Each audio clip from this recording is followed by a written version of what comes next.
তোর কি এখানে শুয়ে থাকতে কষ্ট হচ্ছে বাবা? কত করে বলি, সব সময় এখানে শুয়ে থাকতে হবে না। চল চল, তোকে একটু বারান্দায় শুইয়ে দি।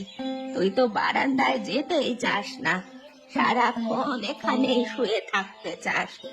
ঘরের মধ্যে সারাক্ষণ এমন ভাবে শুয়ে থাকতে তোর ভালো লাগে? বারান্দায় আমার থাকতে ভালো লাগে না। বাড়ির সামনে রাস্তা দিয়ে কত মানুষ যায়, ছেলেরা যায়, আমাকে ব্যঙ্গ করে। সেজন্য আমি সেখানে থাকতে চাই না, ঘরের মধ্যেই থাকতে চাই। কার এমন সাহস আমার ছেলেকে ব্যঙ্গ করে? তুই আমাকে ডাকবি, তারপর ওদের মজা দেখাবো। আরে পঙ্গু মানুষ, ঠিকঠাক ভাবে হাঁটাচলা করতে পারি না। বেশিরভাগ সময় বসে থাকি, না হলে শুয়ে থাকি। গ্রামের ছোট ছোট ছেলে পেলে তো কথা বলবেই, টিটকারি করবেই, তাকে আর থামানো যাবে? আমার বাড়ির সামনে দিয়ে যাবে, আবার আমার ছেলেকে এই টিটকিরি করবে? সাহস কত! ওসব বাদ দাও, আমার একটা কথা বলতে মন চাচ্ছে তোমার কাছে। কথা বলতে বুঝি আমার মন চায় না? আহা মা, কথা বলতে মন চাইনি, বলতে চাইছিলাম আমার একটা জিনিস খেতে খুব মন চাচ্ছে, সেটা তোমাকে বলবো? বল, সমস্যা নেই। তোমার কাছে টাকা আছে তো মা? টাকা নিয়ে তোকে ভাবতে হবে না, তুই বল। আমার বড় পোলাও খেতে ইচ্ছে করছে মা। আচ্ছা ঠিক আছে, আমি এখনই দোকানে যাচ্ছি পোলাওয়ের চাল কিনতে।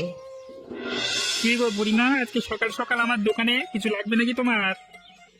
আমার তো কিছু জিনিস লাগতো, কিন্তু হাতে তো টাকা নেই রে রমেশ।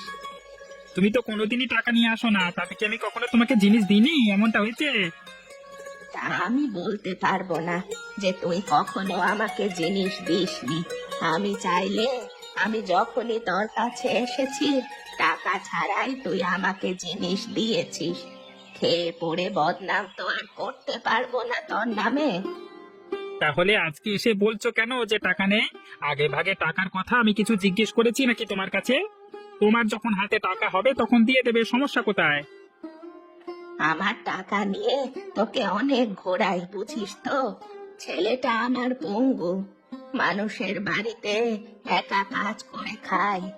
ছেলেটা অসুস্থ থাকলে কাজে যেতে পারি না, তখন টাকা থাকে না, সেজন্য টাকা দিতে অনেক দেরি হয়ে যায়। আরে এত কথা তোমাকে বলতে হবে না, আমি সবটাই জানি। তুমি এখন কি লাগবে সেটা আমাকে বলো। আমাকে কিছু পোলাওয়ের চাল দে, আমার ছেলেটা পোলাও খেতে চেয়েছে। পোলাওয়ের চালের তো অনেক দাম, কতটুকু দেব? আমি জানি রে, পোলাওয়ের চালের অনেক দাম, ছেলেটা খেতে চেয়েছে, কি করব বল? সমস্যা নেই, যেহেতু তোমার অসুস্থ ছেলে খেতে চেয়েছে, তুমি তো তুমি নিয়ে যাও। কতটুকু দেবো সেটাই বলো। আমরা দুজন মানুষ, আধা কেজি পরিমাণে দে। কি গো, কি হয়েছে? তুমি না বাজারে গেলে, হাসতে হাসতে বাড়ি ফিরছো যে? কি হয়েছে? তোমার মনে রং লেগেছে নাকি? আরে না না, আমার মনে রং লাগেনি, মনে রং লেগেছে বুড়ি একটা পঙ্গু ছেলে মুখে শুয়ে রে। বুড়ি ও তার পঙ্গু ছেলে আবার কি করলো? তাদের মনে আবার কিভাবে রং লাগলো? কি বলছোটা কি? কিছুই তো বুঝতে পারছি না। খোলসা করে বলো না, সবটা বোঝাও আমায়। আরে সকালে বাজারে দেখলাম বুড়ি তার ছেলের জন্য নাকি পোলাওয়ের চাল কিনছে। তারা খাবে, কিনেছে, তাতে এমন হাসাহাসি কি হলো? তাতে তুমি খুশি হচ্ছ কেন? দোকানে তাদের অবস্থাটা যদি তুমি দেখতে পেতে, তাহলে তুমিও হেসে গড়াগড়ি খেতে। আমি দূরে দাঁড়িয়ে দেখছিলাম, রমেশের দোকানে বাকিতে পোলাও চাল কিনতে গিয়েছে, তাও আবার আধা কেজি। রমেশ আবার তাকে খোঁচা মেরেও কথা বললো। শুনলাম রমেশের খোঁচায় বুড়ির কিছু যায় আসে না, কারণ ওরা তো গরিব, সবসময় বাকিতেই খায়। একে তো গরিব হয়েছে, তার উপর আবার টাকা নেই, পোলাও খাওয়ার স্বপ্ন দেখছে। দুবেলা সাদা ভাত খেতে পারে না, আমাদের বাড়ি থেকে ধার নেয় চাল, তারা আবার পোলাও খায়। ঢং দেখলে আর বাঁচে না। আরে এখন বুঝতে পারলে তো আমি কেন এমন করে হেসেছিলাম? দেখে কারি না হাসি পায় বলো তো? আরে বুঝতে পারছো না, ওই দিন আমরা পোলাও কোরমা রান্না করেছি, তার ঘ্রাণ ওদের নাকে গিয়েছে, সেজন্যই তো এগুলো করছে এখন। গরিবের আবার পোলাও? তুমি ভাত খাও, আমি একটু ওই বাড়ি গিয়ে ওদের একটু বাজিয়ে আসি। দেমুকে, এখানে বসে কি করছিস? এখানে বসে থাকলে হবে? বাইরে গিয়ে খেলাধুলা কর। আমি বাইরে গিয়ে খেলাধুলা করতে পারি না, জানো না আমার পায়ে সমস্যা, ঠিকঠাক ভাবে হাঁটতেই পারি না। আমার আবার খেলাধুলা, তবে আমার অনেক খেলাধুলা করতে ইচ্ছে হয় গো। তুমি কি আমার সঙ্গে খেলবে? এসেছে, তুমি কি আমার সাথে খেলবে? তুই তো একটা লুলা খোঁড়া, তোর সাথে আমি খেলতে যাব বন্ধুকে? আমার সাথে খেলতে এসেছে। তুমি তো খেলাধুলার কথা বললে, সেজন্যই তোমাকে বললাম। আমি এমন ভাবে কিছুই বলিনি। তুমি তুমি শুধু শুধু আমার সাথে বকাঝকা করো না তো। বকাঝকা করলে কি করবি? করতে তো পারবি না কিচ্ছু, হয়েছিস তো লুলা পঙ্কু। আমি মারলেও তো আমাকে কিছু করতে পারবি না। আমি তোমাকে কিছু বলেছি? আমার বাড়িতে এসে আবার আমার সাথে খারাপ ব্যবহার করছো। তা তোদের শুনেছি পোলাও রান্না করছিস আজকাল। হ্যাঁ, মা ও পাশে পোলাও রান্না করছে, তাতে কি হয়েছে? আমরা বুঝি পোলাও রান্না খেতে পারবো না নাকি? পরশুদিন আমরা পোলাও রান্না করেছিলাম, সেটা দেখে এখন একদম পোলাওয়ের জন্য জিভ থেকে জল বেরিয়ে পড়ছে, তাই না? দুবেলা ভাত খেতে পারে না, আবার পোলাও খাওয়ার শখ। যত সব ছোট লোকদের ছোলা কলা। ভালোই আছে। তুমি শুধু শুধু আমার সাথে এমন করছো কেন? আমি কি তোমার কোনো ক্ষতি করেছি? তুই আমার কোনো ক্ষতি করিসনি, তুই যে একটা লুলা, তোকেই তো আমি দেখতে পারি না। তার উপর আবার আমরা যে খাবার খেয়েছি পোলাও, সেটা আবার তুই খেতে চাস? তাহলে কি আমি পোলাও খাবো না? তোদের মতো ছোট লোক পোলাও খেলে পোলাওয়েরই অপমান হবে। এ কি মুকেশ, তুই এখানে বসে এভাবে কান্না করছিস কেন? তুই তো পোলাও খেতে চেয়েছিলি, আমি তো তোর জন্য পোলাও এনেছি, তারপরেও কান্না করছিস কেন? তুই তুই কি অন্য কিছু খেতে চাস? আমাকে বল, কান্না করিস না বাবা, বল বল। তুই কান্না করলে আমার যে একদমই ভালো লাগে না। আমি যে তোর মা, তোর কান্না দেখে আমার যে বড় কষ্ট হয় বাবা। না মা, আমি অন্য কিছু খেতে চাই না। এই পোলাও আমি খাবো না, তুমি নিয়ে যাও। জীবনে আমি আর তোমার কাছে কিছুই খেতে চাইবো না। এর কথা বলে আমার বিশাল বড় অন্যায় হয়ে গেছে। তুমি নিয়ে যাও, এই পোলাও আমি খাবো না। আমি তোর জন্য এত কষ্ট করে চাল কিনে আনলাম, রান্না করলাম, এখন বলছিস তুই পোলাও খাবি না? নিশ্চয়ই তো কিছু একটা হয়েছে। কি হয়েছে বাবা? আমাকে সবটা বল, আমি তো আছি। তুমি যখন রান্না করছিলে রান্নাঘরে, তখন আমি তো বারান্দায় বসেছিলাম। পাশের বাড়ি রাধিকা কাকিমা এসেছিল, শুধু শুধু অনেক কিছু বলে গেল, আমাকে অপমান করলো, আমাকে পঙ্গু বললো, নুলা বললো, খোঁড়া বললো, আর বললো আমরা ছোট লোক, আমরা কেন পোলাও খাবো তাদের দেখা দেখি। তুমি বলো মা, আমি কি তাদের দেখা দেখি তোমার কাছে পোলাও খেতে চেয়েছি? তারা যে পোলাও রান্না করছে তা তো আমি জানিই না, তাহলে শুধু শুধু তারা আমার সাথে এমন খারাপ ব্যবহার করলো কেন? কখন এসব বলেছে? তুই আমাকে ডাকবি না? দাঁড়া, আমি এখনই যাচ্ছি। না মা, তোমার সেখানে যেতে হবে না। আচ্ছা ঠিক আছে, আমি তাহলে যাব না, তুই পোলাও খা। আচ্ছা আচ্ছা, দাও না, দুজনেই খাবো। তোমাকে আমি সারা গ্রাম খুঁজে বেড়াচ্ছি, দা, তুমি এখানে? হ্যাঁ, তোমাকে খুঁজে খুঁজে আমি একদম হয়রান হয়ে গেলাম। আগে যদি জানতাম তুমি এখানে আছো, তাহলে সর্বপ্রথম এখানেই আসতাম। কি হয়েছে কি? তুই এমন হন্যে হয়ে আমাকে খুঁজে বেড়াচ্ছিস কেন? হ্যাঁ, আর এখানে এসে এত বক বক করছিস কেন? নিশ্চয়ই আমার কাছে অন্য কোনো চাকরি চাইবি। আমি কিন্তু বাবা কোনো চাকরি দিতে পারবো না, আগে ভাই বলে রাখলাম। গ্রামে কিছু হলে সবাই আমার কাছে চাকরি চায়। বড় কোম্পানিতে চাকরি করি, একটা ঝামেলার মধ্যে আছি, গ্রামের সবাই আমার উন্নতি দেখে হিংসে করে। আমি তোমাকে কি বলছি আর তুমি আমাকে কি সব উল্টোপাল্টা কথা বলছো? আরে আমি তো একটা চাকরি করছি, তোমার কাছে চাকরি চাইবো কেন? ধর, অন্য কাজে তোমাকে খুঁজছি। কি কি জন্য খুঁজছিস তাহলে বল।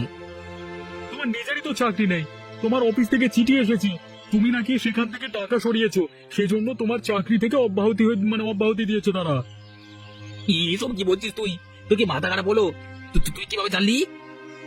আমি তো পড়াশোনা জানি, তোমার এই চিঠির ওপরই তো সব লেখা, সেখান থেকেই জানতে পারলাম। এই দেখো, এই নাও চিঠি। কি গো, প্রতিদিন দেখি বাজার থেকে হাতে করে অনেক জিনিসপত্র নিয়ে আসো, তারপর বাড়িতে আসো, আজকে দেখি কিছুই আনলে না যে। তার উপর আবার তোমার মন মরা চেহারা, তোমার হাতে ওটা কি? ও কিসের কাগজ? আমার বিশাল বড় সর্বনাশ হয়ে গেছে গিন্নি, আমি একদম সর্বশান্ত হয়ে গেলাম। আমার সব কিছু শেষ হয়ে গেছে, আমি কি করব কিছুই বুঝতে পারছি না। কি হয়েছে? তুমি এভাবে আর্তনাদ করছো কেন? সবটা আমাকে বলো, না হলে আমি কিভাবে বুঝবো বলো তো তোমার কি হয়েছে? আমার হাতে যে চিঠিটা দেখছো, এটা আমার অফিস থেকে এসেছে। তোমাকে তো দেখি প্রতিবার এটার মধ্যে টাকা থাকে, নিশ্চয়ই অফিস থেকে টাকা পাঠিয়েছে, তাই না? দাও দাও, আমাকে দাও। না গো গিন্নি, এবার এখানে কোনো টাকাই পাঠায়নি। টাকা পাঠায়নি? তাহলে এটা কি? অফিস থেকে চিঠি পাঠিয়েছে, আমার চাকরিটা আর নেই। অফিস থেকে আমাকে চাকরি থেকে বাদ দিয়ে দিয়েছে, আমাকে আর সেখানে চাকরিতে তারা রাখবে না। কি বলছো কি তুমি? তোমাকে কেন চাকরি থেকে বাদ দেবে? তুমি কি করেছো? এত ভালো চাকরি থেকে বাদ দিয়ে দিল? আমি অফিস থেকে টাকা সরিয়েছিলাম, সেটা তারা জেনে গেছে। তুমি তো এমনিতেই ভালো বেতনে চাকরি করছো, তারপরে এত টাকা সরাতে গেলে কেন? এখন চাকরিটা যে চলে গেল, এখন কি করবে তুমি? কিভাবে সংসার চলবে? টাকা সরিয়ে সেগুলো তো তোমাকেই পাঠিয়েছি, তুমি কেনাকাটা করেছো, বাড়ি পাঠিয়েছো। এখন সব দোষ হয়ে গেল আমার, তাই না? তুমি এত চেঁচামেচি করো না, মন মেজাজ খারাপ আছে, আমি দেখছি কি করা যায়, অন্য চাকরি জোগাড় করতে পারি কিনা দেখি। কিরে মুকেশ, একা একা এখানে বসে আছিস কেন? বুড়িমা কোথায়? তাকে তো দেখছি না। আমি একাই বাড়িতে, মা বাড়িতে নেই, কাজে গেছে। তুমি কি করছো? তোমার হাতে এগুলো কি? আমার হাতে এগুলো কি? তা দিয়ে তো তোর কোনো দরকার নেই। তোর কাছে কি টাকা আছে? তাহলে এগুলো বলবো। আরে তুমি বলোই না, তারপর টাকা আছে কি না আছে আমি তোমাকে বলছি। এগুলো হচ্ছে লটারির টিকিট। একটা যদি কাটিস, যদি তোর নাম বাদে, তাহলে অনেক টাকা পাবি। তাহলে তো এটা ভালোই, আমার নাম বাদলি টাকা পাবো, পাবো তো? পাবি কিনা তা তো আমি জানি না। তুই একলা টিকিট কিনবি না, সারা শহর গ্রাম সব জায়গার মানুষই তো টিকিট কিনছে। আমি এটা ব্যবসা করছি। যদি লেগে যায় টাকা পাবি, না লাগলে কিছু করবার নেই। তবে যে কোনো একজন না একজন তো জিতবেই। দেখা যাবে 1,00,000 মানুষ টিকিট কেটেছে। আমার কাছে টাকা ছিল, তবে এটা কেনা উচিত হবে না, পরে যদি না পাই মা অনেক বকাবকি করবে। তোর কাছে টাকা আছে, তাহলে একটা কিনে নে। এমন হতে পারে তোর ভাগ্য ভালো, যদি লটারি জিতে যাবি, তখন তোর আর কোনো চিন্তা থাকবে না, অনেক বড় লোক হয়ে যাবি। একবার ভেবে দেখ ভালো করে। আচ্ছা আচ্ছা ঠিক আছে, আমি টাকা দিচ্ছি, তুমি আমাকে একটা টিকিট দিয়ে দাও, বাদলে তুমি এসে বলে যেও। হ্যাঁ কিরে মুকেশ, আমি এখানে কিছু টাকা রেখেছিলাম না? সে টাকাগুলো গেল কোথায়? তুই কি ধরেছিস? এই টাকাগুলো তো এখানে দেখতে পাচ্ছি না। সে টাকাগুলো কিন্তু আমার লাগবে। রমেশের থেকে বাকিতে চাল এনেছিলাম, সেগুলো টাকা দিতে হবে। এখানে রেখেছিলাম যে। সেটা তুমি আমাকে আগে বলে যাবে না? সে টাকাগুলো তো আমি খরচ করে ফেলেছি মা, এখন কি হবে? তুই কি বলছিস মুকেশ? হাঁটতে পারিস না, বাড়ির বাইরে যেতে পারিস না, তাহলে টাকাগুলো কিভাবে খরচ করলি? আমাকে না বলে টাকাগুলো খরচ করলি কেন? আমি তো বাইরে যেতে পারি না, তবে রতন এসেছিল আমাদের বাড়িতে, ওকে আমি টাকাগুলো দিয়েছি। ওকে আমি টাকাগুলো দিয়ে দিয়েছি মানে? কি বললি তুই এসব? তুই শুধু শুধু ওকে টাকা দিতে যাবি কেন? শুধু শুধু আমি ওকে টাকা দিইনি মা, ও একটা লটারির টিকিট নিয়ে এসেছিল, আমি সেই লটারির টিকিট কিনেছি। রতন বলেছে লটারিটা যদি লেগে যায় তাহলে আমরা অনেক বড় লোক হব, আমাদের আর কোনো দুঃখ থাকবে না।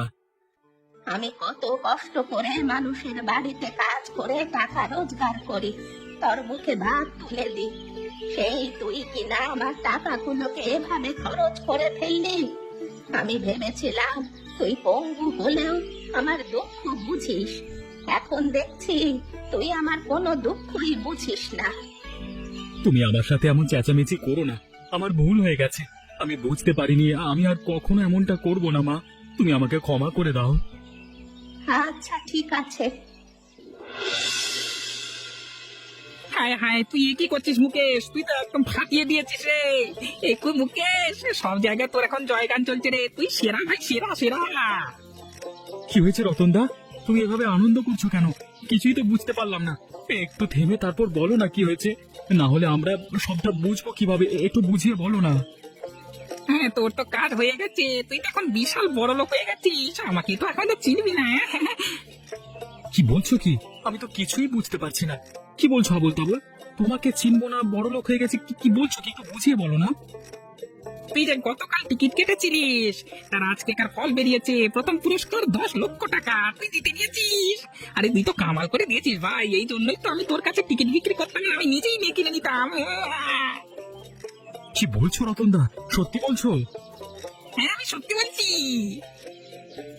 দেখো মা, আমি টিকিট জিতে নিয়েছি, আমাদের আর কোনো দুঃখ থাকবে না। মুকেশ, আমাকে কিন্তু এবার ভালো ভোজ দিতে হবে ভাই। তোকে ভালো ভোজ দেবো রে রতন, তুই তো অনেক ভালো কাজ করেছিস। এ কি করছো গিন্নি? তুমি সব জিনিসপত্র ভাবে গুছিয়ে নিচ্ছ কেন? যাচ্ছ কোথায় তুমি? আমি আর তোমার সাথে সংসার করতে চাই না, আমি বাপের বাড়িতে চলে যাচ্ছি। তোমার মতো মানুষের সাথে সংসার করা যায় না, দুবেলা দুমুঠো খেতে পারি না, এই যে শখ আহ্লাদ কিছুই পূরণ হচ্ছে না। আমি আর তোমার সাথে সংসার করবো না, এই বলে দিচ্ছি। এসব কি বলছো তুমি? এতকাল আমি চাকরি করে সব টাকা তোমাকে দিয়েছি, তুমি সেগুলো তোমার নামে করেছো, বাড়ি পাঠিয়েছো, সব কাজ করেছো, এখন তুমি আমাকে ছেড়ে যাচ্ছ? তখন দিয়েছো, এখন তো আর দিচ্ছ না। এখন সংসারটা কিভাবে চলবে শুনি? এতদিন তো তোমাকে সুযোগ দিলাম চাকরি খোঁজার জন্য, কই কোনো চাকরি তো জোগাড় করতে পারলে না। তাহলে এখানে আমি থাকবো কেন? বাকি জীবন তোমার সাথে আমি কষ্ট করতে পারবো না, তাই আমি চলে যাচ্ছি এখান থেকে। আমি চাকরির চেষ্টা করছি তো, একটা না একটা কিছু হয়ে যাবে। তুমি এভাবে আমাকে ছেড়ে চলে যাও না, আমি তোমাকে ভালোবাসি। তোমার এমন ভালোবাসার আমার দরকার নেই গো। যেখানে আমার শখ আহ্লাদে পূরণ হয় না, সেখানে আমি আর থাকতে পারবো না। ওই বাড়ির মুকেশ এখন তোর চেয়ে ভালো আছে, তার কাছে যদি আমি যাই তাও ভালো থাকবো। তোর তো এখন মুকেশের মতো অবস্থাও নেই, ও লুনা হলেও ওর কাছে ভালো টাকা পয়সা আছে, তুই তো ভিখারি।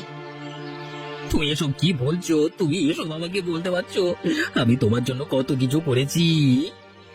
চুপ থাক, তোর আর কোনো কথাই আমি শুনতে চাই না। আমাকে একদম আটকাবি না, তাহলে কিন্তু ভালো হবে না। এ কি ভোলানাথ কাকা, তোমার কি হাল হয়েছে? এই অবস্থা হলো কি করে তোমার? সবই আমার পাপের শাস্তি রে। আমি নিজেকে নিয়ে বড়াই করেছি, নিজের চাকরি নিয়ে বড়াই করেছি, এখন সেই পাপের ফল পাচ্ছি। তোদেরকে অবহেলা করছি, তোদের নিয়ে টিটকারি দিয়েছি রে, টিটকারি দিয়েছি, অবহেলা করেছি। তোমার এই অবস্থা হলো কি করে? তোমার বউ রাধিকা কোথায়? আমার চাকরি যাওয়ার পর থেকে বউ আমার সাথে আর ভালো ব্যবহার করে না, আর সকাল্লাদ আমি ঠিকঠাক ভাবে পূরণ করতে পারি না, সেই জন্য সে চলে গেছে তার বাপের বাড়ি। এতকাল চাকরি করেছো টাকা পাঠাতে, সেগুলো কোথায়? তা দিয়ে চলতে পারছো না? আমি যত টাকা পাঠিয়েছি সব বউয়ের কাছে দিয়েছি। বউ নাকি সব তার বাপের বাড়িতে পাঠিয়েছে, খরচ করেছে, কিছুই নেই বাসায়। আমার অবস্থা খুবই নাজেহাল। পুরো গ্রাম সবার কাছে ঘুরেছি, কারোর কাছে কোনো সাহায্য পাইনি। সবাই দূর করে তাড়িয়ে দিচ্ছে, দূর করে। কদিন ধরে কিচ্ছু খাইনি, আমাদের কিছু খাবার দেবে? দেখলে তো ভোলানাথ কাকা, কখন কার পরিস্থিতি কেমন হয়ে যায় উপরওয়ালা ছাড়া কেউ তা ভালোভাবে জানে না। দুদিন আগেও আমাদের অবস্থা খুবই খারাপ ছিল, তোমার অবস্থা খুবই ভালো ছিল, আজকে দেখো কার কি হাল হয়েছে। এজন্য কখনো নিজেকে নিয়ে বেশি অহংকার করতে হয় না। আমি এখন সবটাই বুঝতে পারছি, আমি অনেক ভুল করেছি। তোমরা আমাকে ক্ষমা করে দাও, আমাকে একটু সাহায্য করো, না হলে আমি যে মরে যাবো। থাক, আর ক্ষমা চাইতে হবে না। তোমার এই পরিস্থিতি দেখে আমাদের খুব খারাপ লাগছে। আসো, হাত মুখ ধুয়ে আসো, খাবার দিচ্ছি তোমাকে। বলা না, এরপর আবার বাজার যাব। দুঃখী সংসারে আমাদের সুখ নেমে এসেছে, তবে এবার পোলাও সবাই মিলে খাবো। কি গো বুড়িমা, আজকে আবার কি খবর, কি লাগবে তোমার? কি আর, পোলাওয়ের চাল দিতে আসছি। আমার দুঃখী সংসারে তো এখন ওপরওয়ালা সুখ দিয়েছে, আগে সেই দুঃখের দিন এখনো ভুলিনি। সেজন্য ভাবলাম দুঃখী সংসারের কথা ভেবে সেটা ভোলার জন্য শেষ আরেকবার আবার পোলাও রান্না করব। তবে এবার আমার একার জন্য নয়, তোদের সবার জন্য। তোদের সবার দাওয়াত, যাবি কিন্তু? সেটা নয় বুঝলাম, কিন্তু তোমার সাথে ভোলানাথ কেন? ওকে তুমি তোমার সাথে করে নিয়ে এসছো কেন? ও এখন থেকে আমাদের বাড়িতেই থাকবে, সেজন্য নিয়ে আসলাম। ও আচ্ছা আচ্ছা, বুঝতে পেরেছি, কাজের ছেলে হিসেবে নিয়েছো তাই না? তেমন কিছু না, ওপরওয়ালা আমাকে অনেক দিয়েছে, চাইলে আমি কারো সাহায্য করতে পারি। ভোলানাথ খুব অসহায়, সেজন্য ওকে সাহায্য করছি। যে ভোলানাথ কিনা সব সময় তোমাদের খারাপ চেয়েছে, আজকে তোমরা তাকে সাহায্য করছো বুড়িমা। সেটা যা করার আগে করেছে, এখন তো অসহায়। ও যেটা করেছে সে সময়ে, তা যদি এখন আমি করি, তাহলে ওর আর আমাদের পার্থক্য কি রইলো? আমরা ওকে এখন ক্ষমা করে দিয়েছি। ও এখন থেকে আমাদের সাথেই থাকবে। আমাদের তো উপরওয়ালা ভালোই দিয়েছে, তা সব কিছু দেখাশোনা করবে, সাহায্য সহযোগিতা করবে, একসঙ্গে থাকবে। তোমরা আসলেই খুব ভালো মানুষ বুড়িমা। গ্রামের সবার জন্য তোমরা ভাবো। এতগুলো টাকা পেয়েছো, তাও তোমাদের কোনো অহংকার নেই। আর এই ভোলানাথ মাত্র একটা চাকরির জন্য অনেক অহংকার করেছিল, আজ তার পতন হয়েছে। তুই এত কথা বাদ দে রমেশ, আমি যে জন্য এসেছি সে কাজ কর। বেশি করে পোলাওয়ের চাল দে। তোর যত ইচ্ছা পোলাও যেন খেতে পারে। তোর দোকানে যারা যারা আসবে সবাইকে বলে দিবি মনে করে, ঠিক আছে? আচ্ছা আচ্ছা, ঠিক আছে বুড়িমা।